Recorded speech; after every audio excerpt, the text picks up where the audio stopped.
What's up, everybody? Happy St. Patrick's Day to everyone who celebrates or acknowledges it. I'll announce some tour dates here. April 4th, Pittsburgh, Pennsylvania. Speaking of a city that celebrates St. Patrick's Day. April 18th, that is a virtual show at 6 p.m. Eastern, 3 p.m. Pacific. It's free, too, by the way. May 16th, Los Angeles, California.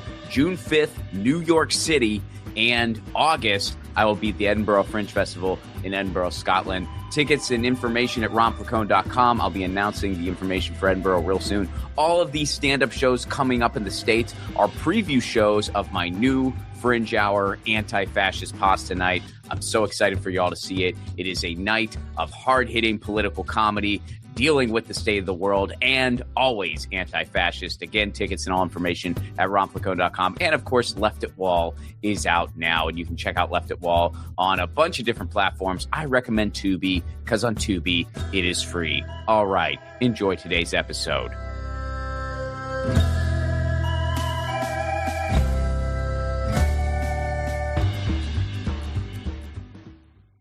Episode 131, David Rovics. David Rovics is a musician, songwriter, anarchist, and activist.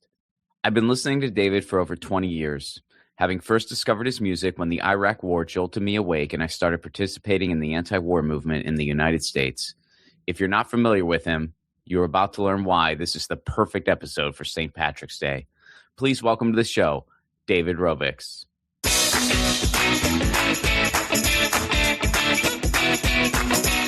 David Rovics, how are you? Been a minute. Yeah, Ron, great to see you. Yes, it's been years apparently, but I lose track so easily. If somebody has a child, then I can remember things, because like, oh, the kid's now like 6 and they were 4 last time. But otherwise, yeah, that's how it goes. Sometimes they grow up entirely before you see them again. Then you're like, oh, geez, I guess it's been 18 years. I saw some of my family in Italy. This was like years after I had met them for the first time. And I went up to some of the kids, like they had a couple kids, and I went up to one of the kids and I said, hey, do you remember me? And they're all my cousins. And my older cousin, like the parents, they go, Ron, they weren't born. You never met them before. But they look like you when you were that age. Yeah. And I was like, well, where's Stefano? And then they were like, turn around. I turn around. There's this like 6'2", like, like college kid. And I'm like, oh my God, it was that long ago. I'm so old. It's wild. But it keeps happening to me where I see somebody with gray hair and it just doesn't occur to me that that's the guy that I'm looking for, because they had black hair 20 years ago when I knew them. And that keeps happening. At my age, that's a very common phenomenon where the person your age that you're not looking for an old man. You're looking for the guy that you remember who didn't have white hair. So let's start at the beginning. Give me the David Rovics origin story. Where are you from? I was born in Manhattan. My mother would be proud for me to say, which is true, though. Anyway, yeah. Mm-hmm. Then we moved to the suburbs when I was 2. Okay, so you grew up in New York. Grew up in Connecticut, in the suburbs of New York City, yeah. What'd your folks do? They're both, my mom just died last fall, but my father's still around, and they're both classical musicians. My dad's a composer and a pianist, and my mom was a brilliant pianist. Now, condolences. And so when did you start picking up the family trade? Like, when did you start picking up instruments? At the age of 9, for some reason, I don't know why 9, but my mother asked me what instrument I wanted to play. And it definitely wasn't like optional, as far as I recall. It was, but I had options as far as which one. And I said cello for some reason. I don't remember particularly why, but my sister, when she was 9 and was asked what instrument she wanted to play, she said flute. And I suspect in both cases it's because I was named after a cellist and she was named after a flutist. But that's just, neither one of us were conscious about these decisions at the time. But so it was subconscious, like you didn't know you were named after a cellist. I knew I was named David, and our a very close family friend and colleague that my parents worked with a lot and had and studied with, who was a bit older than them, was a cellist, an amazing cellist, and I always assumed I was named after him, even though my parents never said I was named after him. So did they play in like orchestras, or were they educators, or a little bit of everything? Like what all did that involve? Yeah, they both. My dad taught for 33 years at Long Island University, composition and theory and stuff, and he composed a lot of different things for a lot of different sorts of ensembles that were. You can look him up on Spotify even and Oh find wow. some of his stuff. Yeah, it's So very few of his compositions that he actually recorded himself with his wife, who is an opera singer. so you start playing the cello, and then how did that evolve into the guitar? I guess it was really not a direct, sort of thing, but when I was 12, 13, I was going to a summer camp where there were people singing songs around a campfire, and it was of a political nature. So it was my early exposure to kind of like the kind of thing I do now, basically, and have done most of my adult life. But so in sort of associated with the anti-nuke movement. But the I really honestly, by my best recollection, quit playing the cello because I was tired of the conflict around how much I was or wasn't practicing. And then I didn't play any music for a fair bit, maybe a year or two. And then I got into psychedelic drugs, and that led me to get into playing the guitar because I wanted to play an instrument of some kind while I was tripping. And eventually I ended up with a very small, very like almost toy guitar, just because it was easy to carry around in the woods with me when I was doing LSD, which I was doing a lot in my late teens. And then I accidentally started getting good at playing the guitar. And then got more serious about it in my early 20s and got a real instrument. Not very good instrument, but one that would stay in tune. Well, what were you listening to at this point in time? Almost exclusively the Grateful Dead Okay. Oh, for so you years. got all right. Yeah, so you really I got was a serious teenage deadhead hippie LSD head, reading and sort of reliving the 60s as best as I possibly could. what came first, the drugs or the dead for you? The drugs. Okay. Yeah, I mean, I had heard the Grateful Dead before a little bit, but they didn't really connect with me until I first did acid, and boy, did they connect at that point. So I've known you for years, and I never knew that about you, that you were a deadhead. I'm a little surprised, not shocked, but a little surprised. I don't Yeah, I mean that don't in a bad know way or a good what way. kind of Just image I put out now, but certainly that's things change over time. are you still? Do you still like the dead? Are you still a deadhead?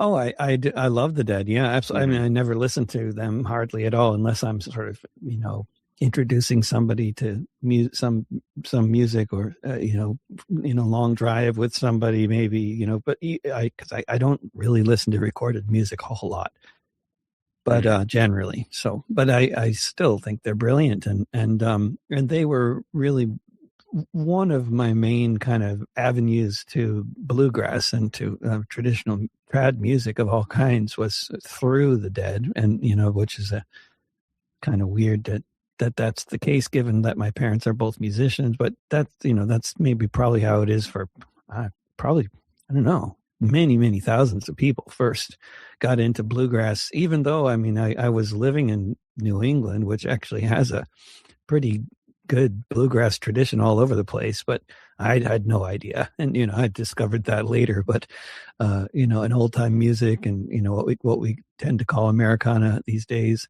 I mean, that was all over the place. I just wasn't really aware of it, but the Grateful Dead, was sort of Jerry Garcia in particular, and then Old and in the Way and, the stuff he did with Dave Grisman. So it's sort of a path towards bluegrass for some of us. So what kind of led you to the like punk folk troubadour that we all know and love? Well, I got into basically I got into sort of bluegrassy kind of style playing, and I got into political songwriting, basically more or less parallel tracks, and then people started calling the music I was doing folk punk in the late '90s, and I wasn't using the term, and I wasn't really particularly into punk, but I was playing the guitar like I guess in a sloppy, fast kind of way that, looking back, has a punk sensibility about it, or at least looking back was, you know, apparent, according to Wikipedia, definitional for the folk punk style of the late '90s. I don't know. Whatever. I'm in there. As a iconic, representation of the style from a certain period. But this was all before I ever got into punk or used the term folk punk, and I didn't really get into punk until until 2001. Which was, I believe, right? I think that's right. 2001, when I first toured with Attila the Stockbroker, traveling around England and Scotland, Wales, and it was through his mangy cassette collection that I was introduced to, bands like Rancid and Bad Religion and all sorts of. The Clash, and I mean, I had heard their hits before, but I hadn't gotten into the whole style really. Did you take a deep dive? Like, were you really into it?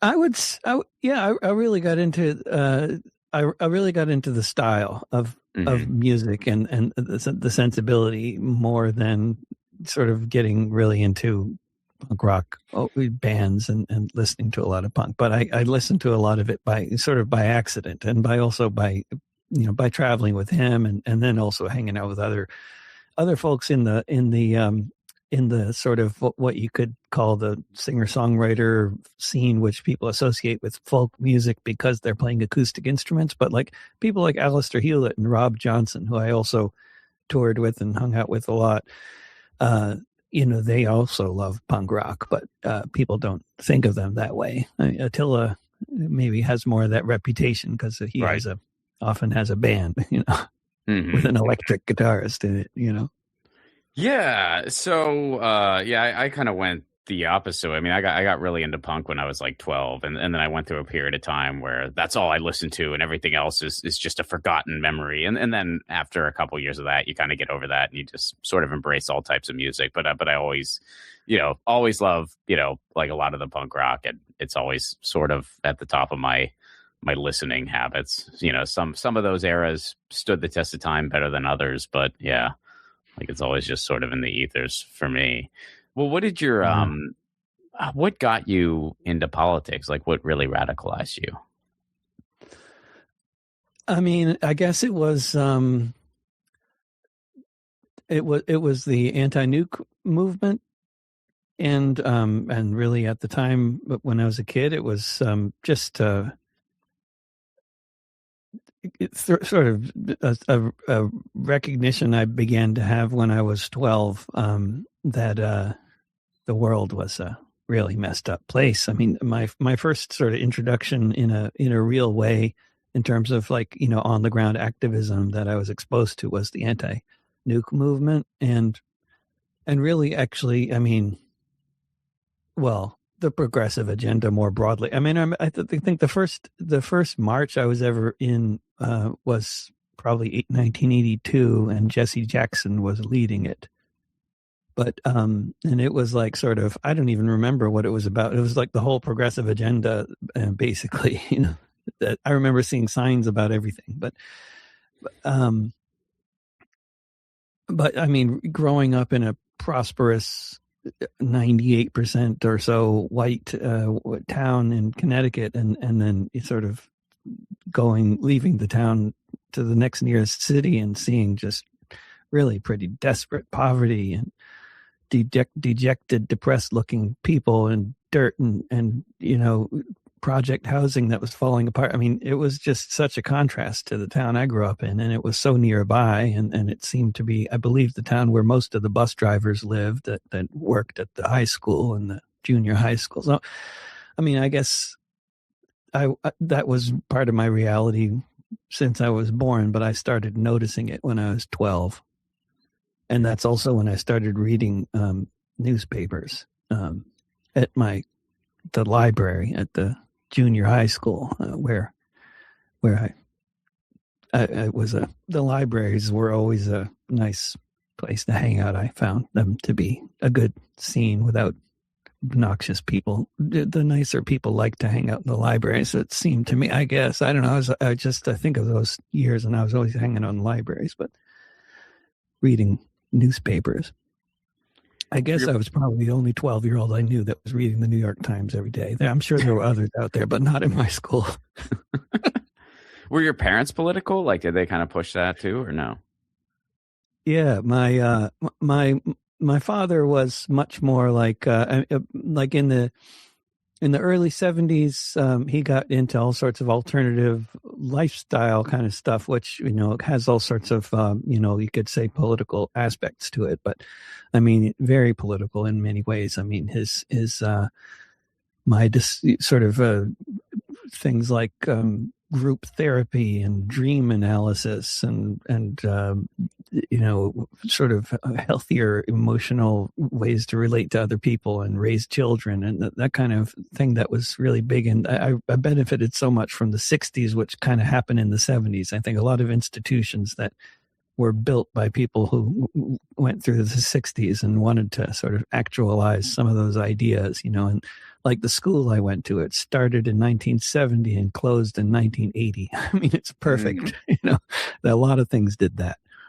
But my mother was more sort of political in the traditional pre-60s, pre-hippie kind of sense, more, sort of left-wing in that kind of, although always a loyal Democrat, regardless of the contradictions.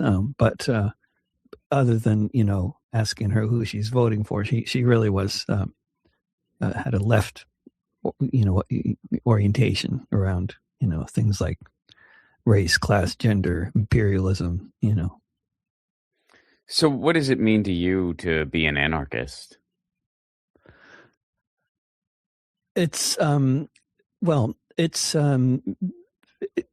anarchism originally back in the 19th century was part of the whole socialist phenomenon that had many different aspects to it. And the anarchist socialists were the ones who we would today more often call libertarian socialists, or people who at the time were known as libertarians, which didn't mean the same thing that people think of it now as meaning. But like the biggest anarchist, or one of the biggest anarchist groups in the early 20th century in the U.S. Were mainly known as libertarians, the Gallianists, and their publication, The Chronicles of Subversion, which I can't remember what that is in Italian, but that was it. I mean, so I mean, I would say what it means. What it means is, I don't have a good pat answer for this question. I should have good answers for everything, but I mean, because what it means to be part of the socialist movement more broadly, I think, is and the anarchist tendency within it is is kind of, I guess, how I'd frame that question. And it means to be in support of a society that's cooperative and not based on things like nationalism, racism, and oppression, but based on cooperatives and building a society together to fulfill each other's mutual needs. A society based on solidarity with institutions like unions and cooperatives at the heart of it. So, like, that's, I would say that's what it means to be a socialist, and to be more specifically from the libertarian end of socialism. It means to live in a society where there's real freedom of speech and discourse, not based on who has money or who has the right ideology, but just based on who has anything to say. So I differentiate it from being, from those, I think, relatively few people actually who really truly believe in some more authoritarian version of socialism. I think actually most people don't, but things, sort of more authoritarian versions of socialism end up asserting themselves throughout history in all kinds of different situations for all kinds of different reasons. I don't think I don't think most of the time people started out thinking that's what we're going for, but it happens. Well, when anything gets, yeah, I mean, when anything gets corrupted, it can, just go down an authoritarian road, And I think I should have read some Sartre. I've never read Sartre, but somebody quoted apparently one of the things he said was football is endlessly complicated by the existence of the opposing team. And I think that's a great one, And you could say it about like war, like they say, no battle strategy survives the first engagement with the enemy, something like that. That's how it is with organizing and with trying to build a socialist society as well. Things can, for all kinds of reasons, go very different directions than the way a lot of people are hoping they will.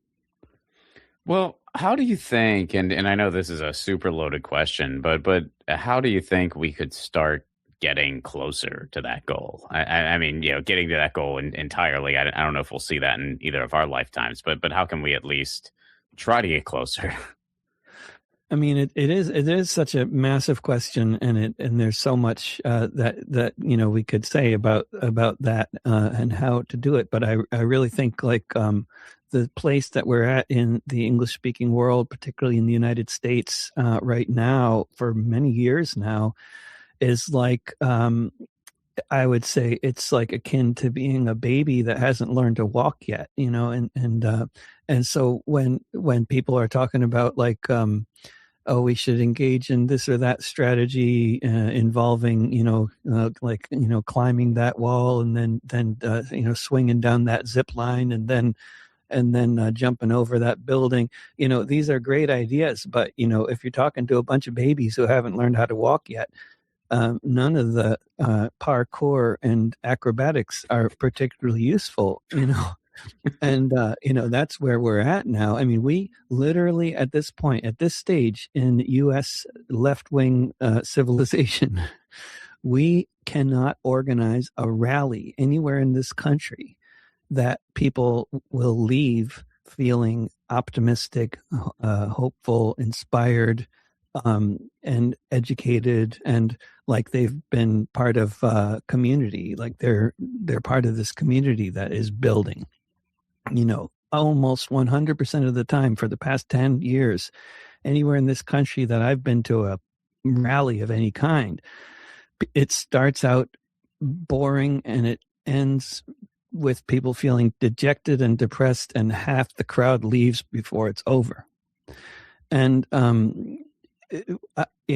I'm not sure what all the different explanations for how it is that the left, or whatever remains of the left here in this country, has gotten to the point where we don't believe in culture or communicating in any way that involves music, theater, puppetry. All those things are out the window. And, all you have at rallies these days for years now is people shouting into a microphone and telling us all things we already know, all things that we are the reason why we're there is because we already know all these things. Nobody needs to be lectured by some kid about how bad the situation is. What we need is a social movement that has optimism and vision, and that, and also very importantly, that is deeply musical and rooted in our culture, in this society, so our cultures, however we want to phrase that, but in culture, with music that embraces things like musical traditions and music generally, and culinary traditions and food generally, and that is alive and part of society, and that attracts people rather than repels them, that interests passersby rather than alienates them. I mean, that is that's the kind of we need to be able to put add two and two together. Basically, at this point, we need to be able to organize a rally that actually inspires people and leaves them feeling optimistic, which is like 20 years ago, that would be like saying, we need to be able to like tie our shoes. I mean, it's really obvious. Of course, every rally needs to be inspiring. Every rally needs to foster a sense of community. Every rally, it needs to be like that. Otherwise, it's a failed effort at a rally, and that's all that we do now. And that's been the case for years. So like right now, the U.S. is, has invaded Iran, and the response, I'm waiting for the kind of response that there should be, and it's I'm not seeing it, and I think it's because the basic structure of the left is so anemic at this point that people don't even know how to organize a rally that's going to build on itself anymore. Yeah. One of the things you brought up that I really grapple with too, and I think you also captured this in your song, not "I'm a Better Anarchist Than You," but the other one. Oh man, I'm forgetting the title, but it's about how like there will be no music at our rallies and Vanguard. Yes, yeah, I am the yeah. I love that song, and I think it's so spot on. And there is this weird thing.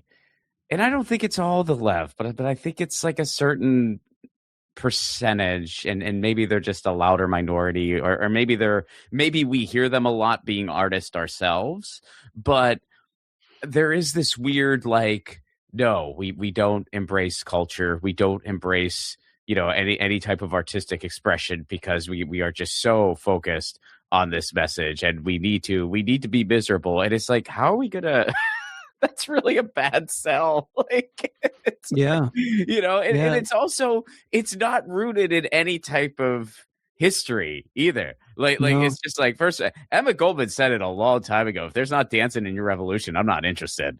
I mean, that right there should just put it to rest. First of all, art has always accompanied social change, always. And, Always.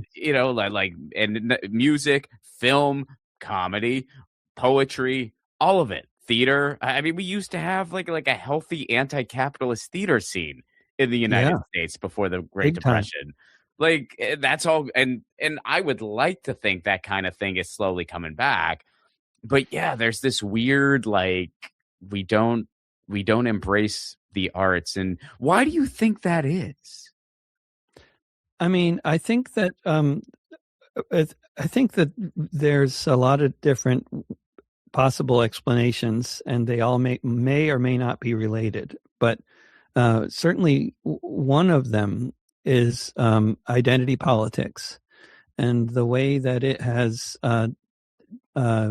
convinced so many people that that they have no culture, and or that any association that they might feel with any kind of culture is in some way cultural appropriation, whether or not that could even be, that could make any sense. But, that's the kind of feeling that a lot of people have around culture, that they're uncomfortable with it.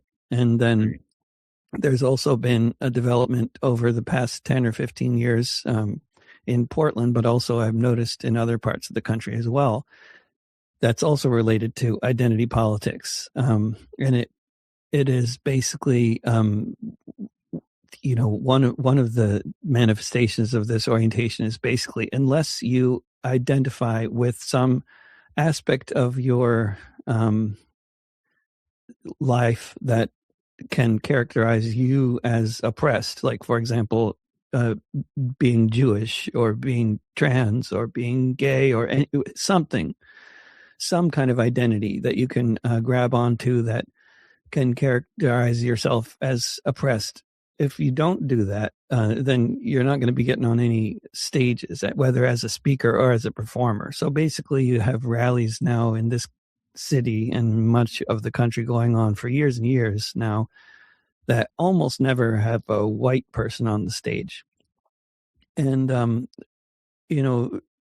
it's not like that's a problem, if on a lot of occasions, but what it can lead to is, so for other reasons, having to do actually with cultural appropriation, oddly enough, we have learned over time that things like bluegrass and old time Appalachian music, for example, is a white phenomenon, which it is not. I mean, everybody used to know in the 19th century that all the best banjo players were black. But that changed because of the music industry. And so as a result of actual cultural appropriation, we have gotten to a position now in society where it's very rare that there's somebody who fits the right description for appearing at one of these rallies who plays a guitar and sings and does that as a solo thing, and that would work easily with the kind of very bad sound system that generally is existing at most rallies, if there's any sound system at all, because you're talking about a situation where you can't have a band, right? Most of the time, these are very badly organized rallies with very bad sound systems. And so the question of a band is out of the question, right? So you kind of engineer yourself into this hole where you somehow, because of your desire to have only certain kind of people at the rally, you've basically logistically made it very, very difficult for yourself to have any live music at your rally. That's just one part of the whole explanation. But I think that what that is part of, why identity politics happened in the first place in this country, and how it took hold of the left so thoroughly, especially since the age of social media, I believe it has all been part of a broader agenda on the part of certain national secret police agencies, such as the FBI in particular, to keep the political end of society and the cultural end of society as separated from each other as possible. And the reason I believe that that's the case is because the FBI was very much engaged in suppressing organizations that were especially known for their use of culture in their movements, right? So, like, what we know about the FBI, because of the Citizens Commission to investigate the FBI raiding the offices of the FBI in Media, Pennsylvania in 1971 and making off with thousands of classified documents that let the world know about the existence of the counterintelligence program, COINTELPRO. What we know beyond any doubt whatsoever, because of those documents, is that from the FBI's inception up until 1971, it was obsessively engaged with finding every kind of underhanded way of misdirecting, misguiding, right, and otherwise neutralizing the American left. And the organizations, the movements that it was particularly obsessed with were extremely musical and cultural movements. Why? Because those were the movements that were the most effective. The Industrial Workers of the World, the Communist Party, the Civil Rights Movement, the Anti-War Movement, Students for a Democratic Society, the Black Panther Party. All these groups and all these types of movements were obsessively musical, and artistic. But that was very key to their success. And the FBI was very well aware of that. And so the anti-war movement specifically, I think, really shook this society to its foundations. You had millions of young men who had been convinced by this extremely musical movement originating in San Francisco and spreading throughout North America and the world. This movement that really won over the hearts and minds of a generation. and more than a generation, but particularly a generation. It won their hearts and minds.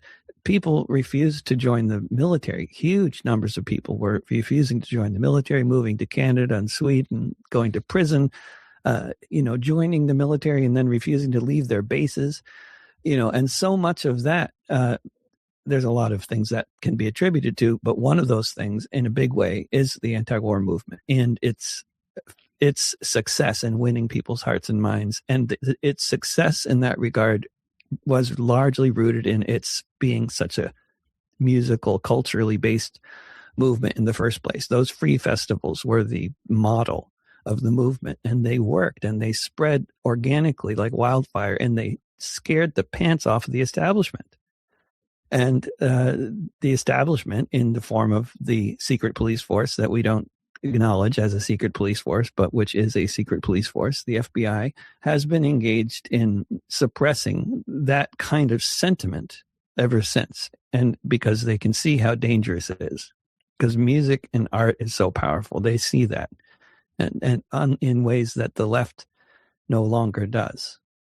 That's interesting. I mean, yeah, that whole unpacking is interesting because, I mean, a couple thoughts I had. I entertain the idea, or I hold the idea that identity politics, what it is actually supposed to be, and what it is on its own, is not a bad thing. It's a good thing. The problem, and what I think you described, and maybe this is just a semantic thing, but is the weaponization of identity politics for dishonest means. And that's what you described. That's what we're dealing with. And I see that connection. The other thing that I kind of see, like if I was asking myself that question, I do think some of it is just good old United States brainwashing, where, and you can speak to this better than I can because you've played more parts of the world than I have. We're one of the only, developed countries where the arts aren't considered part of what it means to be human and are considered a luxury. And like we don't fund it at all. I think you were the one that told me that, where it's just like our arts funding is less than a tenth of other industrialized countries on average, and even that tenth is misleading. It's 1/100th. I mean, the U.S. is 100 times. Europe has 100 times the arts budget that the U.S. has, and of that 1%, 60% of it is military spending. Yes, so you were the person that told me that. Yeah, you were the person that told me that. You're where I heard that. I've repeated that since, and yeah, you're the one who I heard it from first. So it's like I think part of it is just that.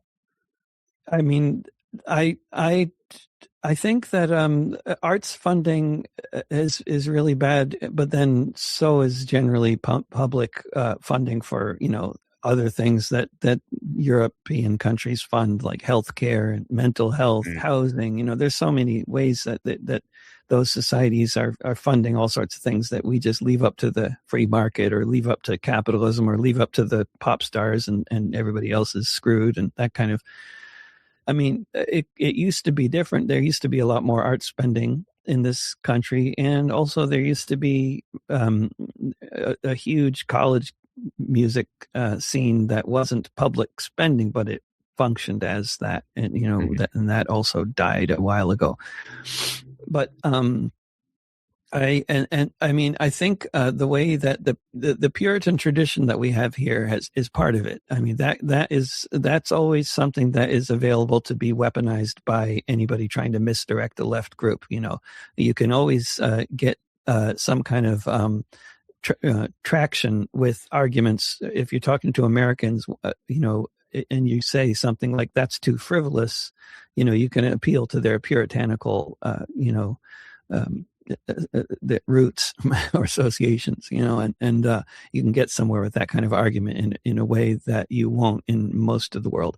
But of course, the reason why these kinds of arguments can work in the first place, and possibly anybody saying, well, if we can't have the right kind of person to sing on our stage, we don't want any music on the stage, or to say we don't need any music on the stage because it's too frivolous, or we have too many organizations that were involved with putting on this rally, which is attended by like one representative of each of the 20 organizations. So we have to have, each of the 20 organizations speaking.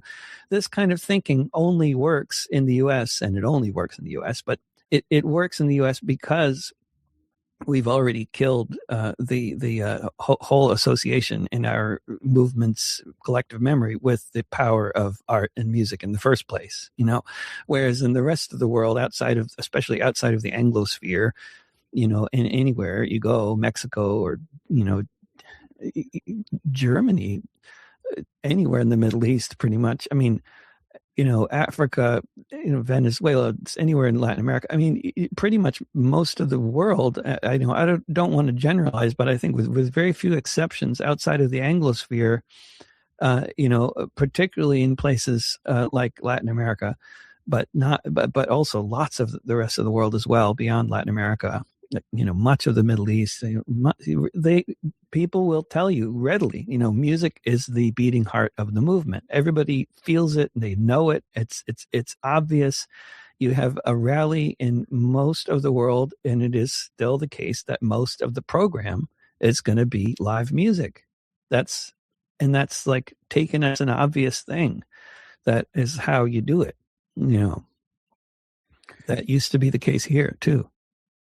Well, so let's get back to you. And one song I wanted to talk about in particular was St. Patrick's Battalion, which I know I've told you this in the past. Like, there was a time where I thought maybe you didn't write that song just because it is so out there in the ether, where I'm like, maybe David did cover that, but I thought he wrote it. And it's like, you did in fact write it, but it's been covered by like in a traditional folk way, like over in Ireland, and it's wild. So how? Give me like a peek under the hood. How did you come to write that song? Like, what spawned the idea? Like, give me its origin story.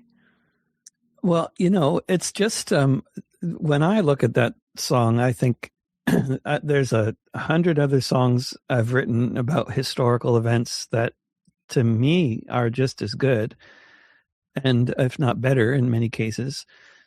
But it's not up to me how these things go, and it's such an honor to have been able to write one folk song in the course of my life. I've written many hundreds, perhaps more than 1,000 songs in my career. I've been at this for many decades, but that one time I wrote a song that somehow, sort of took its own, took off and became a folk song and got covered by dozens of bands around the world and, heard by millions of people.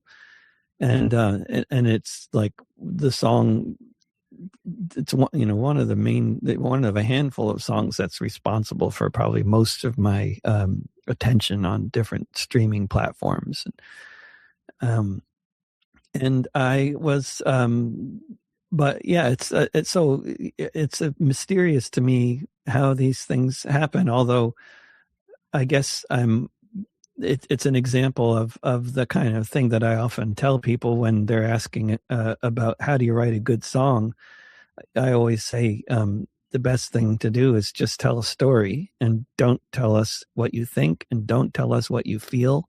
Just tell the story and let the story, be good enough that it allows the audience to have their own emotions and their own thoughts related to the story, that you don't tell them to think or feel. And I think that song is a good example of that songwriting technique of just telling a story. But I wrote a lot of other songs that do that. Oh yeah.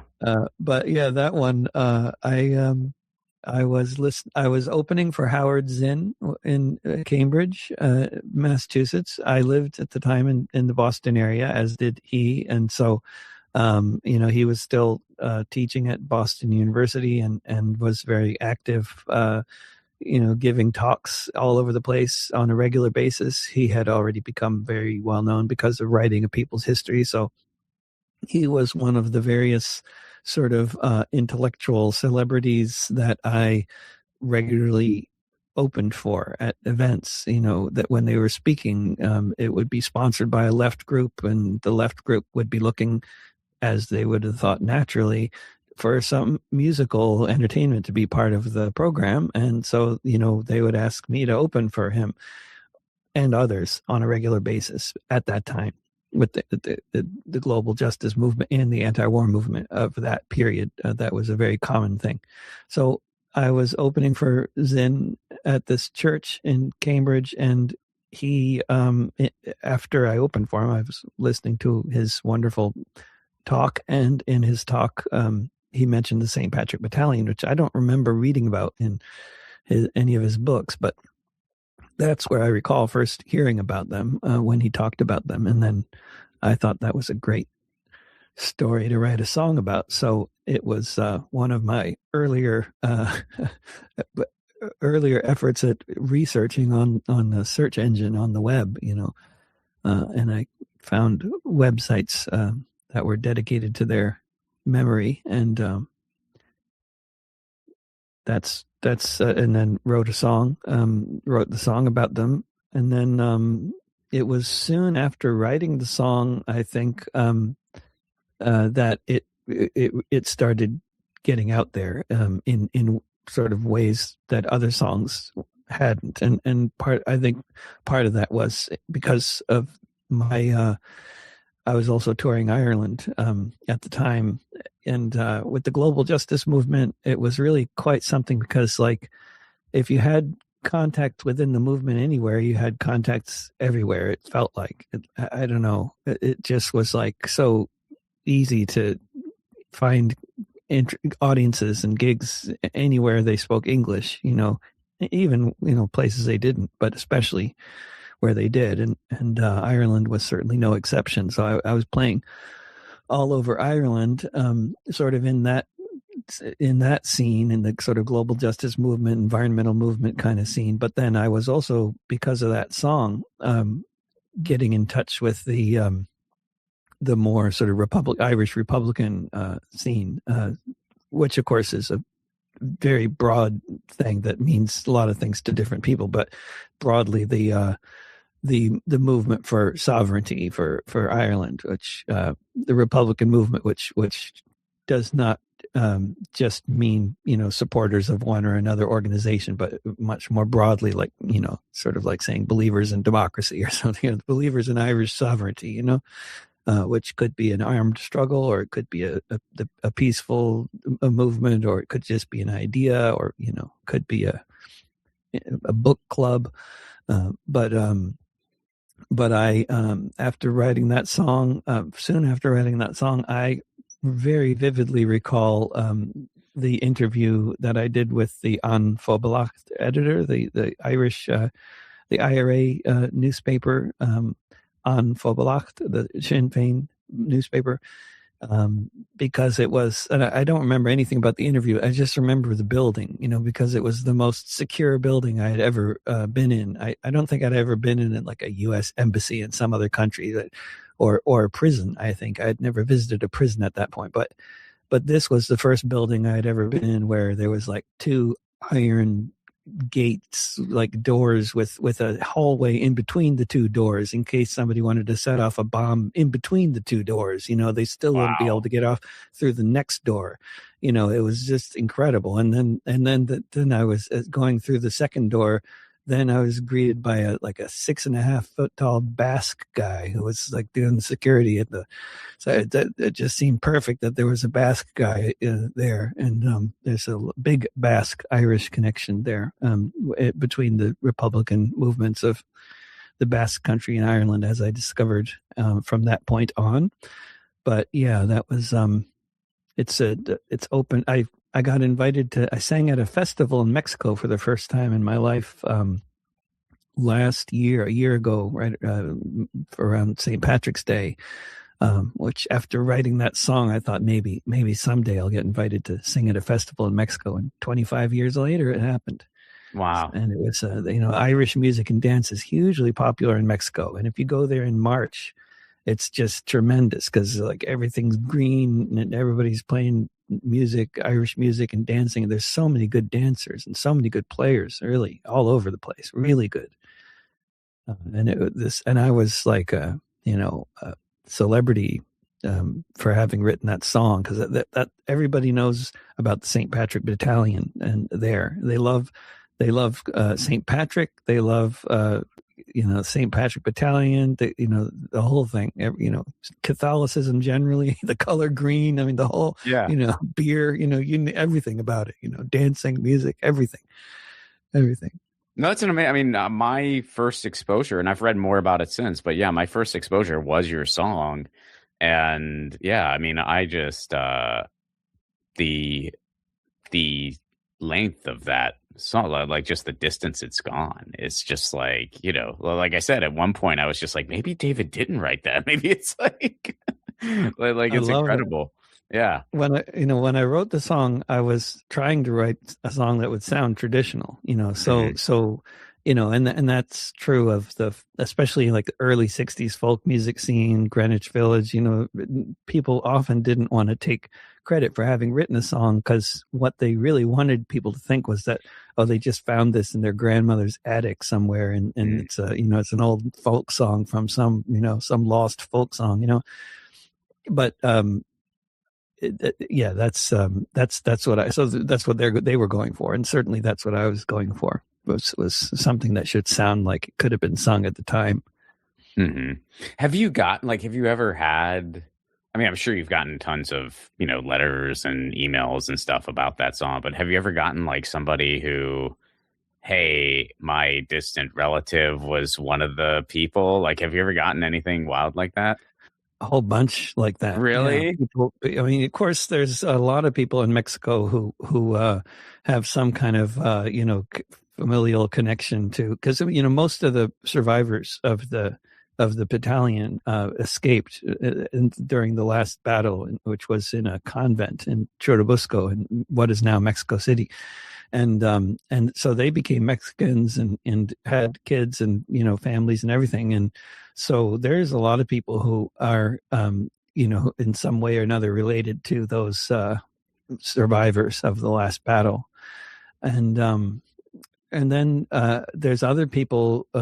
I've also heard from people who were related to members of the battalion who were not Irish, which is it was only when I first went to Mexico City in 2006 that I went to the convent where they had been staying when they were put up in a nunnery, many of them, when they first got to basically escaped from the last battle, and after the war was over, before they kind of got settled and moved into wherever they moved into. But there's a plaque on the side of that building in San Jalisco in Mexico City that has the names of the people that lived in the nunnery, and about 95% of the names are Irish, but a number of them were clearly Polish. So that was which is when I learned that there were a number of Polish members of the battalion, which Poles have a long history of also, like the Irish, of fighting for lost causes. There was also a big Polish involvement with the Haitian Revolution as well, which is a lost history.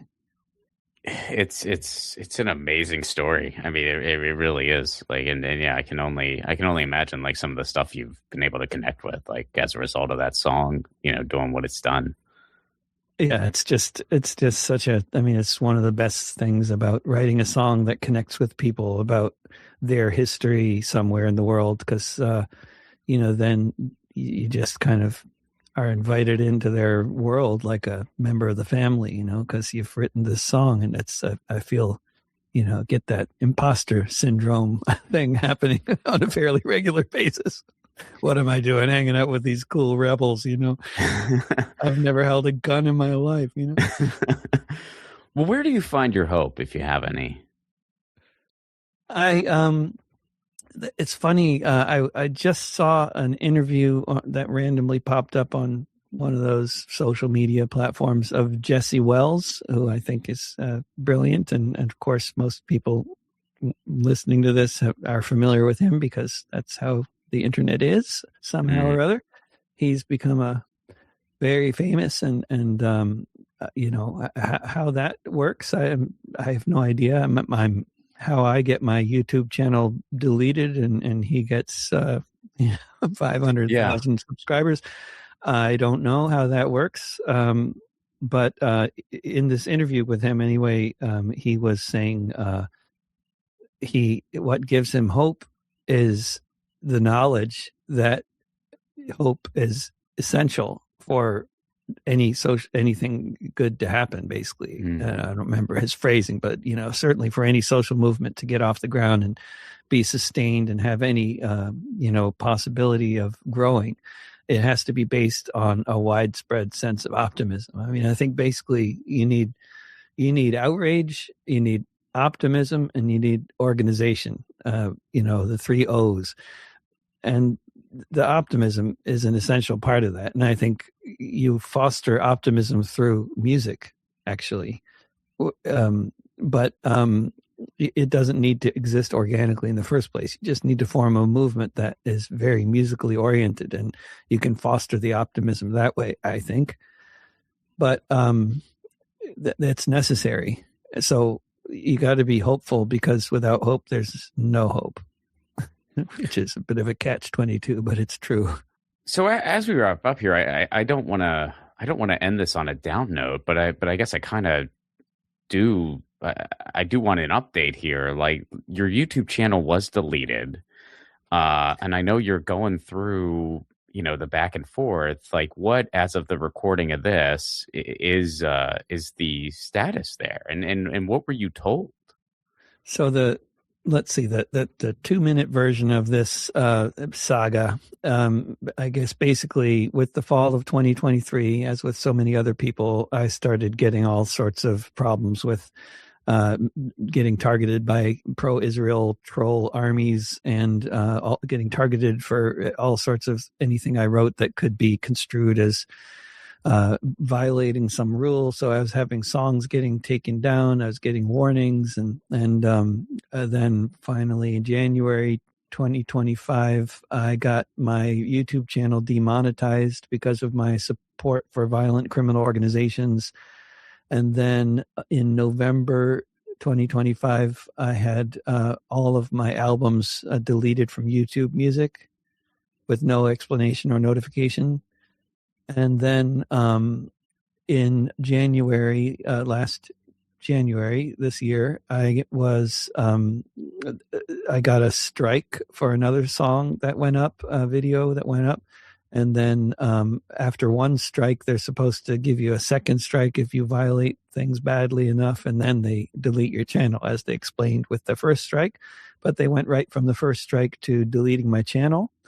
And sent me an email saying your channel is being deleted, would not be put up. I appealed it. They said no right away.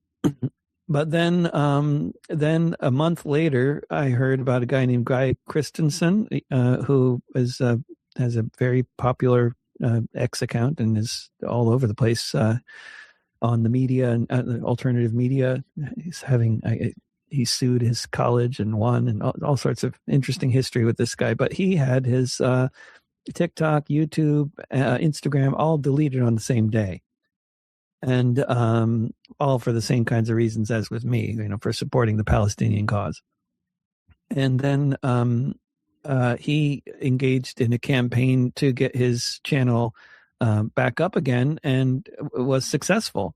And so I did the same thing as him, made a less than 2-minute long portrait framed video with captions explaining about my YouTube channel being deleted and encouraging people to boycott YouTube Premium.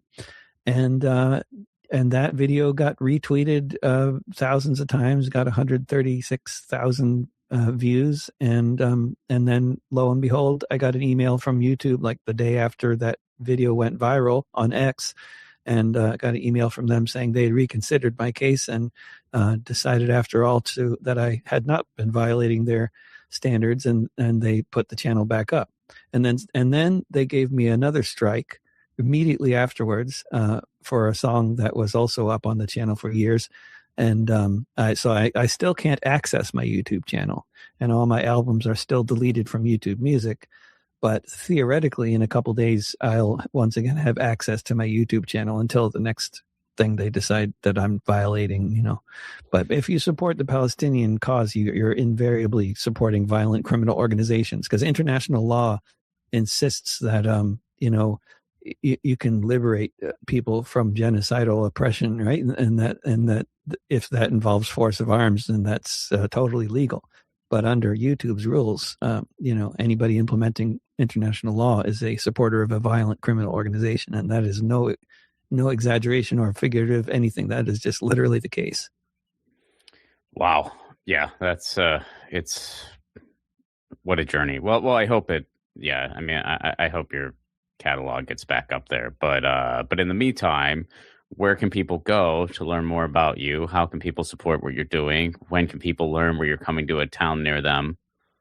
I always recommend Songkick and Bands in Town. If you want to follow an artist, I'm sure that includes all the comedians as well. You want to follow any artist and don't rely on social media.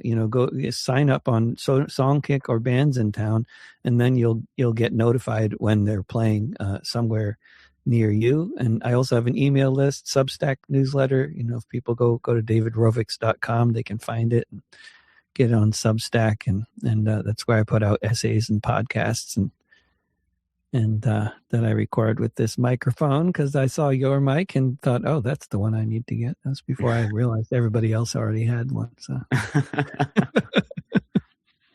well, David, thank you so much for doing this. Thank you, Ron. Great pleasure. All right, that was David Rovics. Check out all of his stuff. Music for the 1000 podcast is provided by Andrew Sexton. Check out his podcast, the Baywatching Podcast, wherever you get your podcast. Please do leave us a review. Make sure you're subscribed. Help us get the word out about the show. And if you want to support this show on the sustainability end, you can do so over at patreon.com/Ron Placone. For a give what you can level, you get all kinds of cool content not available anywhere else. And we do a Zoom hang once a month. It's a really cool community. And that's all for a give what you can level. That's patreon.com/Ron Placone. Guys, got a fun ending for today's show. So David and I talked a lot about the song St. Patrick's Battalion.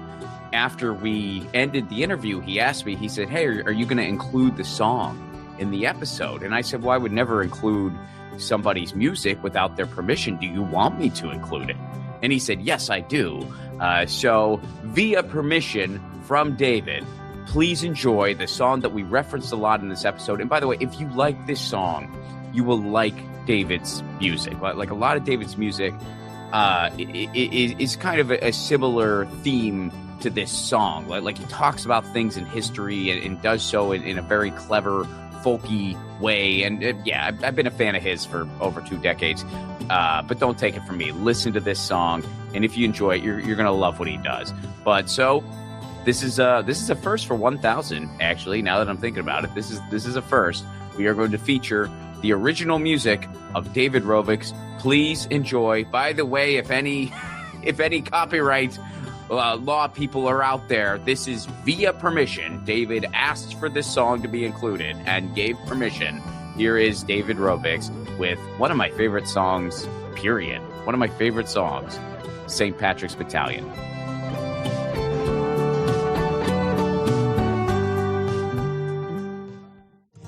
My name is John Riley.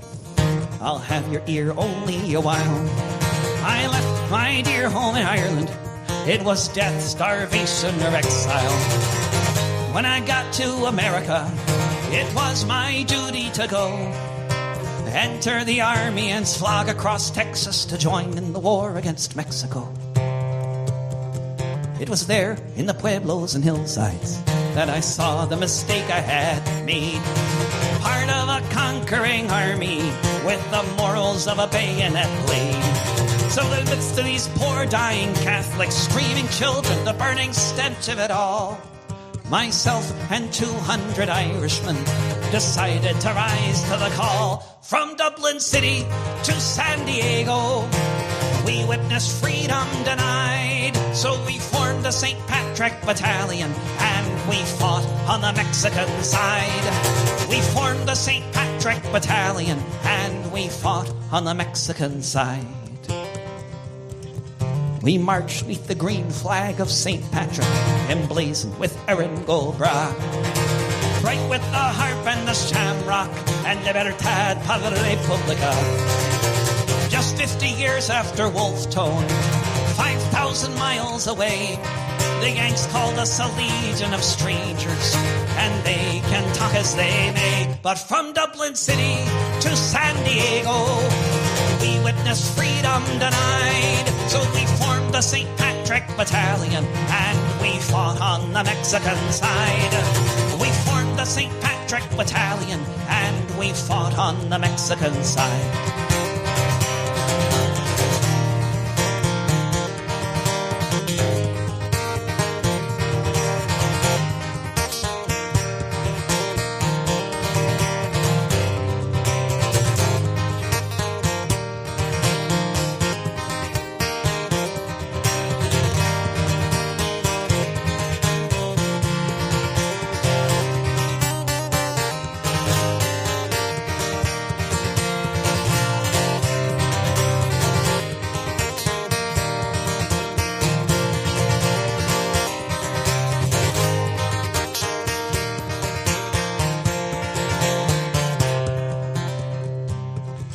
We fought them in 5 major battles. Churubusco was the last. Overwhelmed by the cannons from Boston, we fell after each mortar blast. Most of us died on that hillside at the service of the Mexican state. So far from our occupied homeland, we were heroes and victims of fate. From Dublin City to San Diego, we witnessed freedom denied. So we formed the St. Patrick Battalion, and we fought on the Mexican side. From Dublin City to San Diego, we witnessed freedom denied. So we formed the St. Patrick Battalion, and we fought on the Mexican side. We formed the St. Patrick Battalion, and we fought on the Mexican side.